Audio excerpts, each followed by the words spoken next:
It begins, innocently enough, with a judge. In 1786, in Calcutta, a British jurist named William Jones stood before a room of fellow scholars and said something that would echo for 2 centuries. Jones was a prodigy of languages. He had come to Bengal to administer colonial law and had taken up Sanskrit, the ancient liturgical tongue of India, almost as a pastime.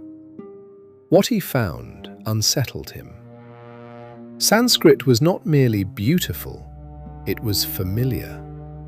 Its verb roots, its grammatical bones, its deep architecture resembled Greek. They resembled Latin. The resemblance was so close, Jones argued, that no scholar could examine all 3 side by side without concluding they had sprung from some common source, a mother tongue lost to time. It was a genuinely brilliant observation. Modern linguistics still stands on it. But ideas do not stay in the rooms where they are born. Jones had connected the sacred language of India to the classical languages of Europe, which meant, to the European mind of that era, that somewhere in the deep past, the ancestors of English clerks and the ancestors of Indian priests had been one people. And almost immediately, a question began to burn through the universities of Europe. If the languages were family, who were the original speakers? Where had they lived? And which of their descendants, ancient or modern, Eastern or Western, deserved to be called the true heirs? The questions sounded academic. They would not stay academic. Enter Friedrich Max Müller, German-born, brilliant, ambitious, and installed at Oxford at the centre of the empire's intellectual machinery. In the middle of the 19th century, Müller reached into the Rig Veda, the oldest scripture of India, and pulled out a single word to name this ancient family of speakers. The word was Arya. In Sanskrit, in the hymns themselves, it means noble, honourable, a person of cultivation and spirit. It is a word about character, about how a life is lived. It is not a word about blood. Müller turned it into the name of a people, the Aryans. And here is a detail worth sitting with. Müller's monumental edition of the Rig Veda, the project that made his name, was financed by the British East India Company. The same company that ruled India was paying for the definitive European edition of India's most sacred text. That does not make Müller a villain, and the record does not support painting him as one. But it tells you something about the air this theory was born into. Scholarship and empire were drinking from the same cup. The theory that took shape went like this. Somewhere around 1500 before the Common Era, a wave of light-skinned nomads, the Aryans, swept into India from the west. They brought horses. They brought the Sanskrit language, and with them, the theory said, came civilization itself. Within a few centuries, by roughly 1200 before the Common Era, they had composed the Vedas.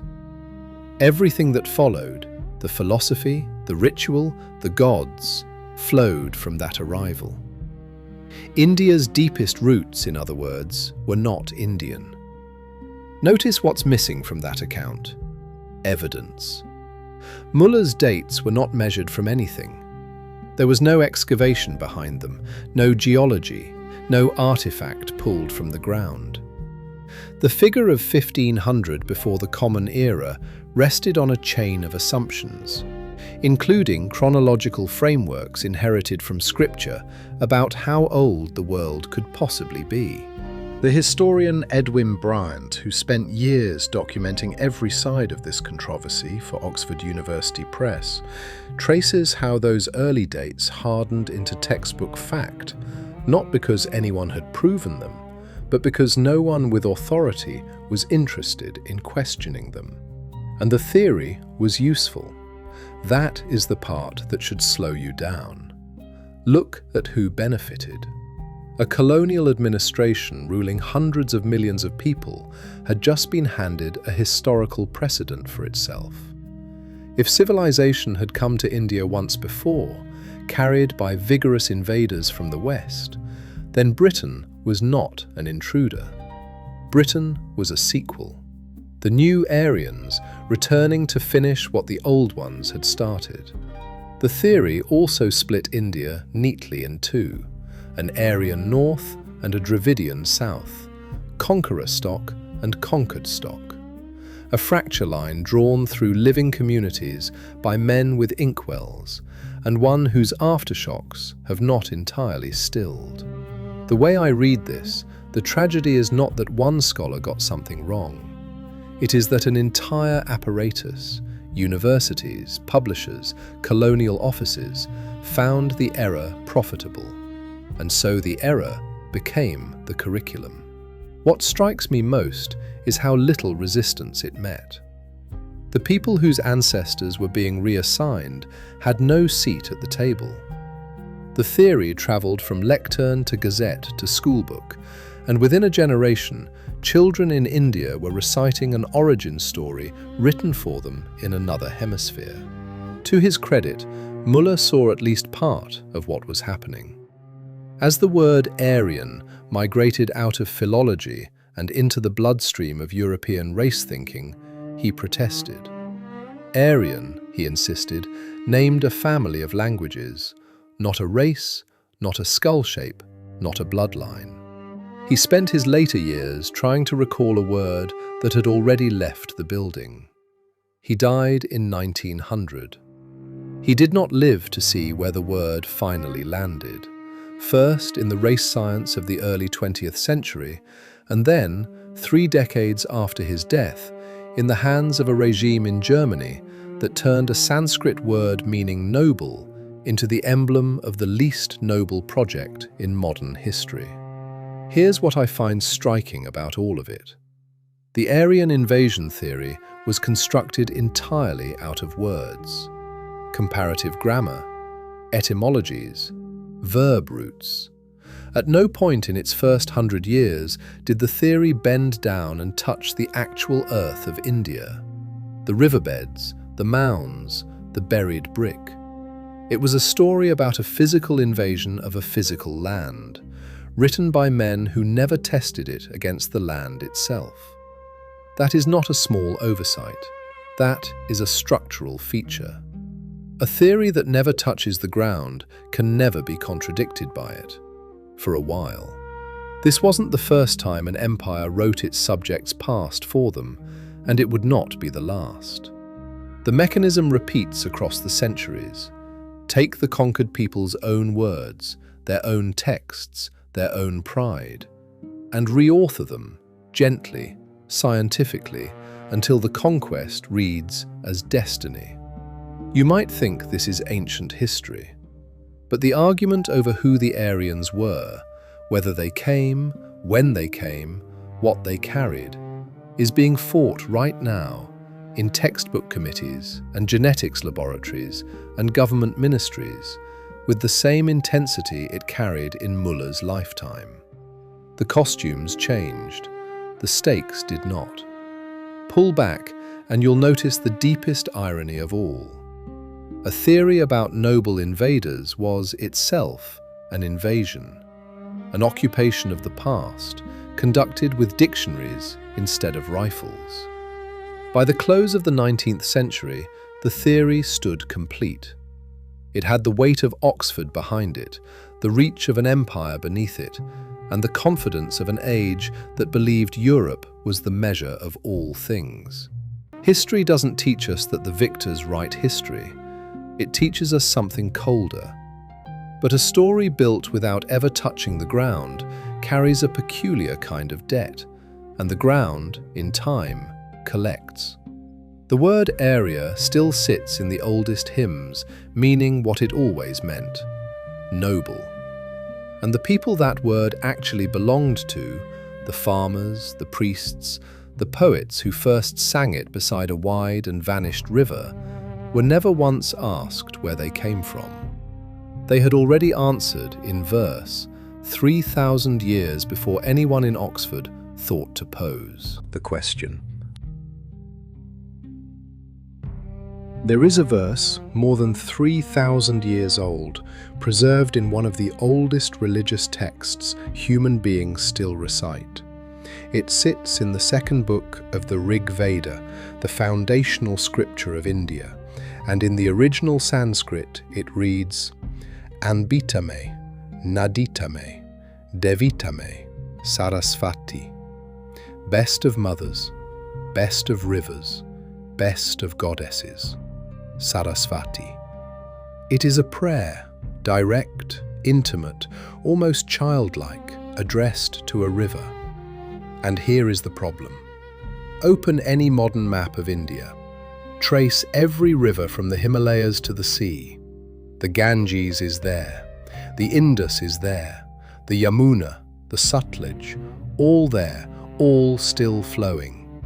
The Sarasvati is not. For roughly 2 centuries, that absence was treated as an answer. The most praised river in the oldest hymns of India did not appear on any map, and so the scholars of the colonial age reached a tidy conclusion. She had never existed at all. A metaphor, a poetic flourish, a goddess dressed up in the costume of geography. This is the story of how the earth itself overruled them. Start with what the hymns actually say, because the details matter.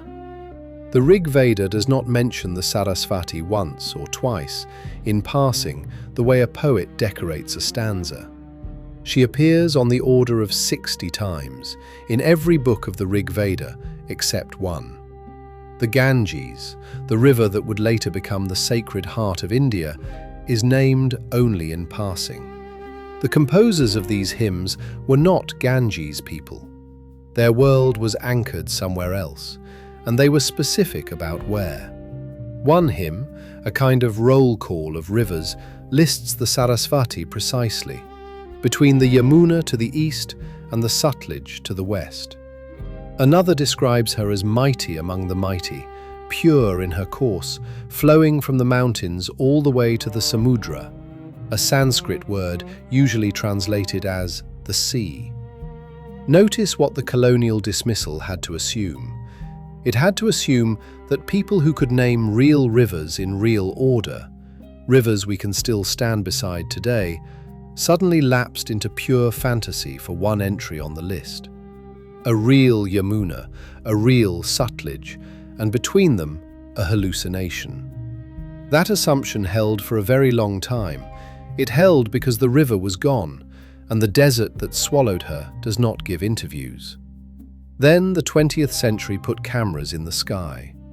When satellite imagery of northwestern India began to be studied in earnest, including work by India's own space agency, something emerged beneath the Thar Desert that no one standing at ground level had ever been able to see whole. A scar in the earth, visible only from orbit.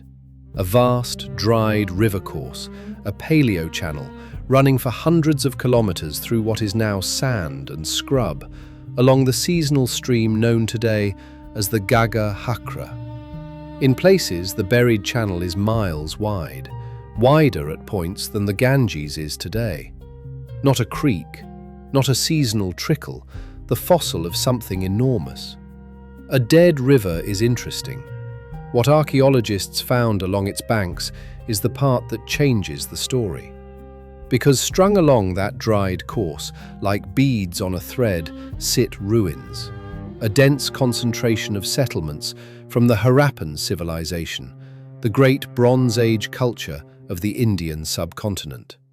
Kalibangan, Banawali, and Rakhigarhi, the largest Harappan city yet known. Thousands of years ago, people had crowded along this watercourse the way people crowd along living rivers. You do not build your greatest cities on a metaphor. Wells, streets, fired brick, burial grounds. the full furniture of settled human life lined up for centuries along a watercourse that officially never existed. So the river was real. On that point, the argument is over. What the argument did is move, and the way I read this, it moved to the only two questions that ever really mattered. What kind of river was she, and when exactly did she die? Here is where the science gets genuinely contentious, and I want to lay it out honestly, because both camps are holding real evidence. There is broad agreement on the ending. Early in the second millennium before the Common Era, as the monsoons weakened, the Ghaggar-Hakra river system failed, dramatically. The date most often cited for the Great Drying is around 1900 before the Common Era, though some research teams trace the first stages of desiccation centuries earlier. And that collapse coincides almost exactly with the decline of the Harappan settlements along its banks. The cities did not fall to an enemy. Their river left them. The fight is over what came before. A team led by the geologist Liviu Giosan, publishing in the Proceedings of the National Academy of Sciences in 2012, concluded that during the Harappan Age, this was a monsoon-fed river, generous, reliable, but rain-born, because the great glacier-fed torrents from the Himalayas had abandoned this channel thousands of years before the cities rose. Other researchers, including teams working in India, read the sediments differently, arguing for an older, larger, longer-lived perennial river, far closer to the roaring giant the hymns describe. And beneath that fight sits a quieter one. A few scholars, most prominently the Sanskrit specialist Michael Witzel, argue the hymns may not even describe this river, that the Sarasvati of the oldest verses might carry the memory of another river entirely, the Haravati, far to the west in what is now Afghanistan, and that the word Samudra might mean not the ocean, but a terminal lake, a place where a river simply ends. Here's what I find striking about that entire scholarly battlefield. Every position on it, every single one, has already conceded the thing the colonial scholars refused to concede. The river was real. She was central, and she died. Now follow the logic of the calendar, because this is where a dead river becomes a loaded weapon. The textbook chronology, the one built in the 19th century, says the Vedic hymns were composed around 1500 to 1200 before the Common Era, by people arriving from outside India. But the river those hymns praise as a living, mighty, mother of all rivers failed around 1900 before the Common Era. If both of those statements are true, then the poets were singing rapturous hymns to a corpse, praising, in the present tense, a river that had died centuries before they, supposedly, arrived to see it. There are answers to that puzzle. Perhaps the hymns preserve inherited memory, passed down like an heirloom. Perhaps they praise the gentler monsoon river that still flowed. Perhaps they describe a different river altogether. Each answer is defensible. Each is argued by serious people. But what strikes me most is what the puzzle does regardless of which answer you choose. It takes a chronology that was presented to the world for 2 centuries as settled fact, dates carved into every textbook, and reveals it for what it always was: an estimate. An estimate built by men who never saw the riverbed, never touched the sediment, and never imagined that a satellite would one day audit their work. This wasn't the first time the ground contradicted the library, and the pattern is worth naming. The texts of a conquered people get dismissed as fable precisely until the evidence becomes impossible to ignore. And then, quietly, the fable is reclassified as data. The question nobody asks is the uncomfortable one. If the verses were so obviously fantasy, why were they so specific? And why did the specifics, one after another, keep turning out to be checkable against the ground? You might think this is ancient history, but the Sarasvati question is being fought today, this decade, in geology journals and government surveys and national politics. Because everyone involved understands what is actually at stake. It was never just hydrology. Whoever dates the river gets a say in dating the hymns, and whoever dates the hymns gets a say in who composed them, and where they were standing when they did. Pull back, and you'll notice something almost poetic in how this unfolded. The hymns called her the best of mothers. The scholars called her a myth. And the desert, patient, neutral, indifferent to both, kept the evidence under its sand for 4,000 years, like a witness waiting to be called. History doesn't teach us that ancient people were unreliable narrators. It teaches us, again and again, that they were often describing exactly what they saw, and that the failure of imagination usually belongs to the people reading them from far away. Somewhere under the Thar Desert tonight, miles wide and bone dry, lies the river that an entire tradition refused to forget. Her people praised her, lost her, and carried her name across 3 millennia of recitation, father to son, teacher to student, breath by breath, long after the last of her water had gone to the sky. The wind came off the Larkana plain like something with a grudge. It was the winter of 1922 in the Sindh region of what is now Pakistan, and the cold cut through canvas tents, through wool coats, through skin. An Indian archaeologist named Rakhal Das Banerjee stood at the foot of a great earthen mound, dust in his teeth, his health already failing in the camp conditions, staring up at the ruin that had brought him there. A crumbling Buddhist stupa, centuries old, crowning the hill like a forgotten century. He had come to study the stupa. That was the assignment, a routine survey of a Buddhist monument by an officer of the Archaeological Survey of India. But the bricks were wrong. Beneath the Buddhist layers, the mound kept going down, and the bricks down there, fired, standardized, laid with a precision that did not belong to any known chapter of Indian history, were older than the stupa, older than anything they had a name for.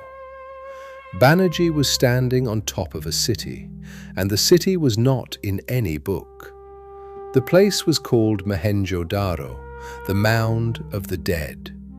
1 year earlier, and far to the north, in the Punjab, another Indian archaeologist, Dayaram Sahni, had begun cutting trenches into a similar mound at a place called Harappa, and had hit the same impossible brick.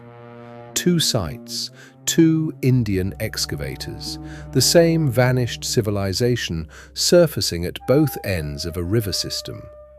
On September 20th, 1924, their boss, Sir John Marshall, Director General of the Archaeological Survey of India, announced the discovery to the world in the pages of the Illustrated London News, the same pictorial paper through which the British public had been following the treasures of Tutankhamun.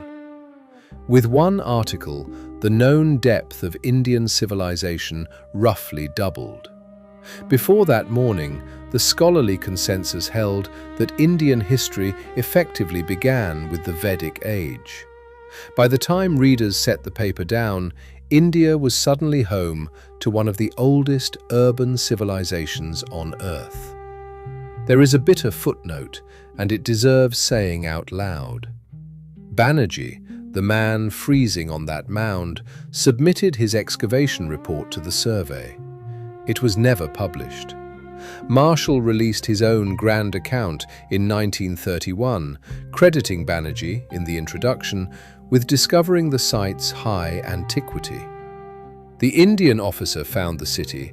The British Director General told its story.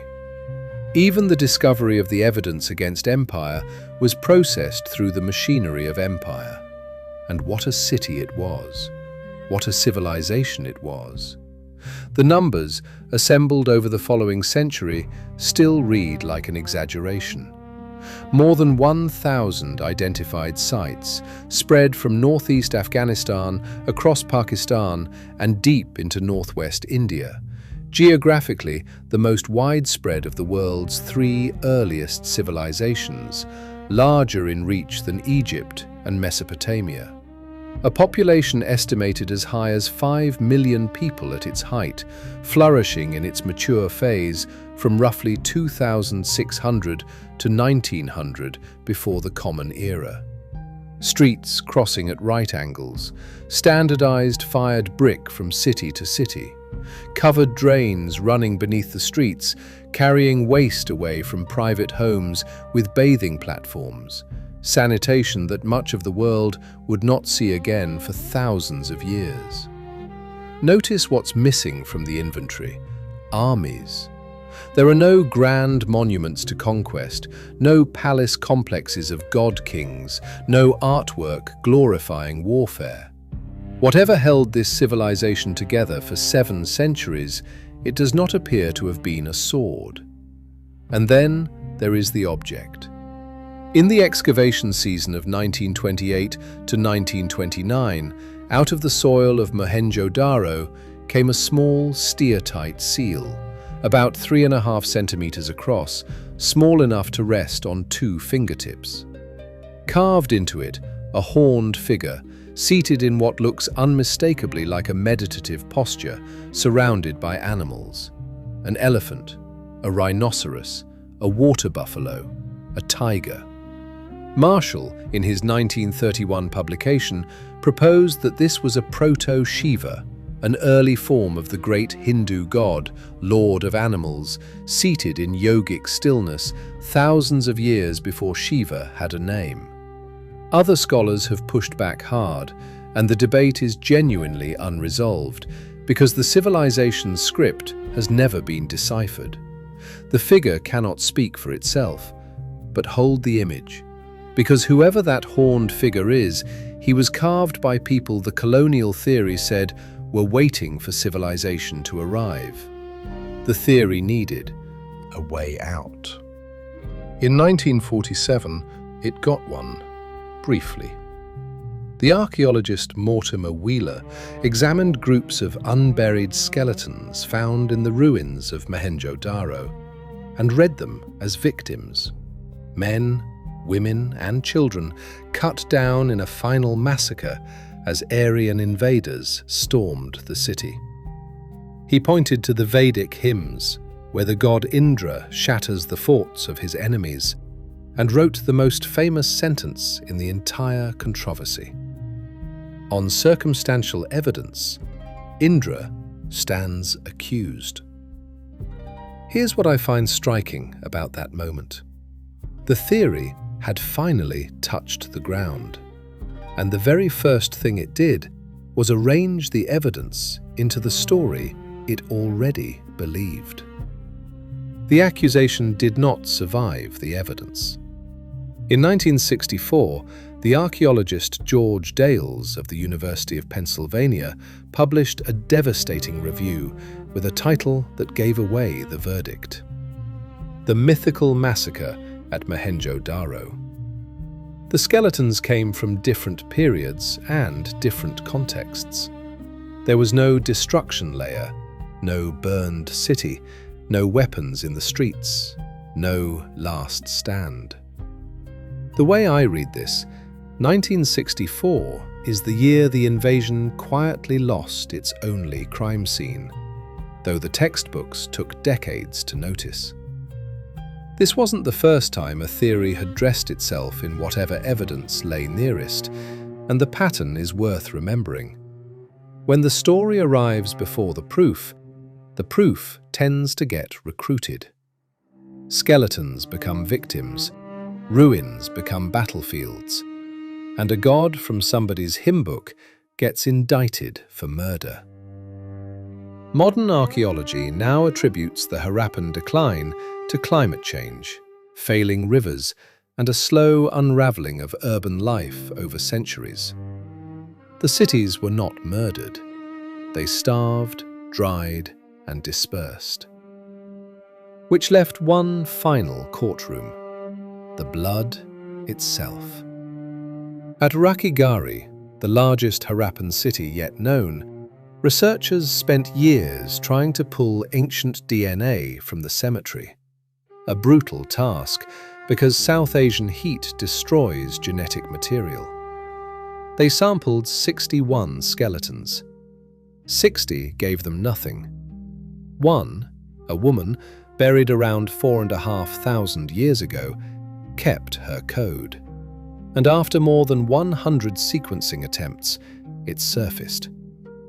According to the team's report, published in the journal Cell in 2019, her genome contained no ancestry from the steppe pastoralists of Central Asia and none from Anatolian farmers. The people who built the great cities were indigenous, rooted in the subcontinent and its borderlands since deep prehistory. That is the first verdict, and it is final. The Indus civilization was not delivered to India. India grew it. But the same year, a companion study in the journal Science, analyzing the DNA of 523 ancient individuals across Central and South Asia, delivered a second verdict, and an honest telling has to include it. Steppe ancestry does appear in South Asia, arriving roughly between 2000 and 1500 before the Common Era, after the Harappan decline had already begun. Not as an extermination, not as a replacement, as a migration that mixed over centuries into a far older world. Nearly every Indian alive today carries the blend. What strikes me most is what died between those two verdicts. The colonial story required civilizers arriving to an empty stage, conquest, a superior bloodline. The genetics found none of it. No destruction, no replacement, no purity on any side, anywhere. What it found instead was an ancient indigenous civilization and later arrivals who dissolved into it. Even the researchers struggled with the weight of it. The study's lead archaeologist stood before the cameras and stressed one verdict, while the text of his own paper carried the other. The argument is not over, but its colonial version is. And what this tells us reaches well beyond India. Any history written about a people, without that people, in the service of power over that people, deserves to be read as a draft, never as a verdict. Pull back, and you'll notice the strangest reversal in this entire saga. The theory began with a racial hierarchy and ended with a genome proving everyone is mixed. It began with invaders bringing civilization and ended with civilization waiting 4,000 years to introduce its builders. You might think this is ancient history, but that woman from Rakhigarhi is, right now, the most politically contested set of bones on the planet. Cited in ministries, contested in journals, conscripted into arguments she never imagined. History doesn't teach us that the truth eventually wins. It teaches us that the truth waits. in brick, in bone, in a strand of code, for someone honest enough to read all of it. She lived in a real city, on a real river, among a people who built without palaces and vanished without a war. She was never asked to settle Europe's questions. She answered them anyway.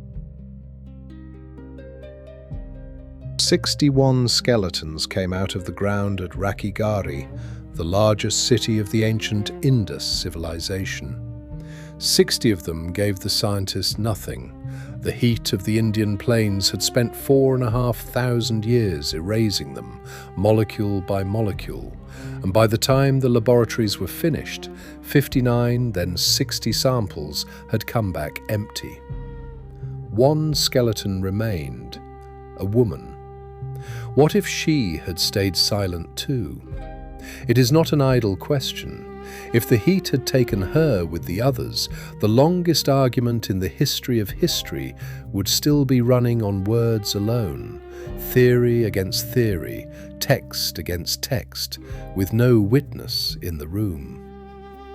Every map of India's past, every textbook on the origins of one of the world's great religious traditions, every claim about who the Indian people are and where they came from, would still rest on a story written in 19th century Europe. Instead, after more than 100 attempts, her genome surfaced. One voice, recovered from a cemetery the heat had nearly emptied of testimony. And it was enough. And a courtroom that had been in session for 200 years finally heard from the defense. Step back and look at what was actually on trial, because the stakes were never small. In the 19th century, European scholarship constructed a theory of India's origins. Light-skinned nomads called Aryans, the story went, swept in from the west around 1500 before the Common Era, bringing horses, Sanskrit, and civilization itself to a subcontinent that had been waiting for all three. The word at the center of it, Arya, was lifted from the oldest hymns of India, where it means noble, a quality of character, and was refitted as the name of a race. An empire ruling hundreds of millions of people found the story useful. Schoolbooks repeated it. Universities refined it. Within a generation, it had hardened from hypothesis into inheritance, taught as settled fact to the very children whose ancestors it rewrote. Invasion had brought civilization once before, the theory whispered. Invasion was bringing it again. That story has now been audited 3 times by 3 judges that no government can lobby. Geology went first. Beneath the Thar Desert, satellite imagery and ground surveys traced the corpse of a river. A dried channel, in places miles wide, lined with the ruins of ancient cities, exactly where the oldest hymns had placed a mighty river called the Sarasvati, that colonial scholars dismissed as a poet's invention. Archaeology went second. The civilization those scholars said could not exist turned out to be the most widespread of the ancient world. More than 1,000 sites, perhaps 5 million people, grid-planned cities with covered drains and standardized brick, flourishing from roughly 2600 to 1900 before the Common Era. No palaces of god-kings, no monuments to conquest, and no massacre.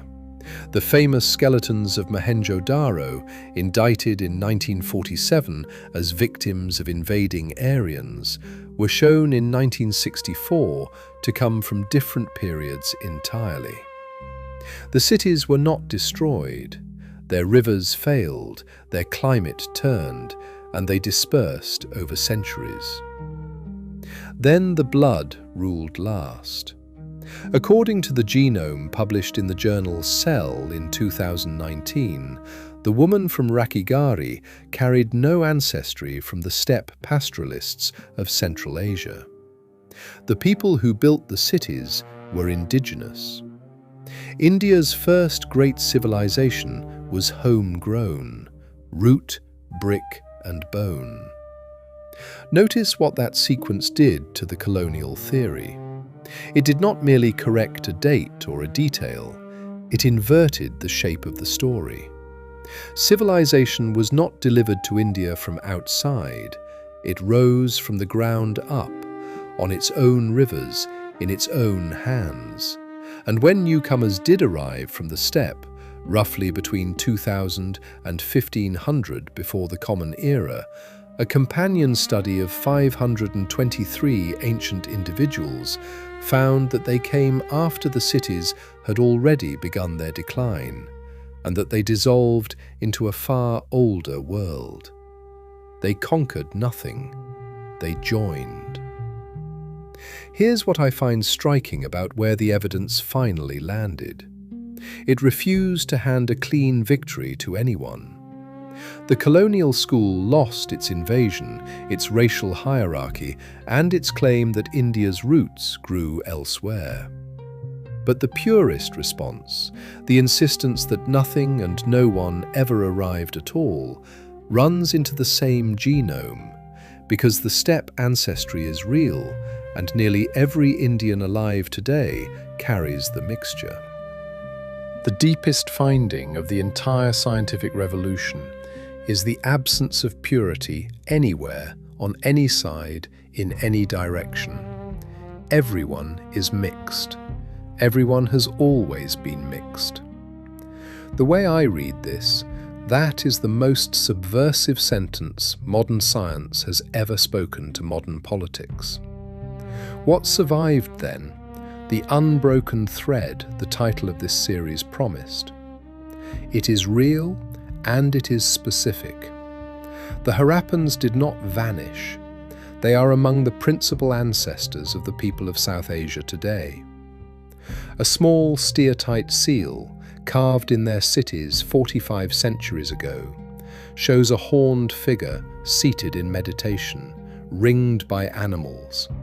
An image that John Marshall in 1931 and the government of India in our own decade have read as the earliest face of Shiva, while other scholars insist the undeciphered script means the figure cannot be claimed by anyone.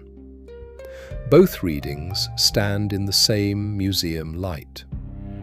And the river the hymns refuse to forget is still named in prayer, Sarasvati, best of mothers, best of rivers, 3,000 years after her water went to the sky.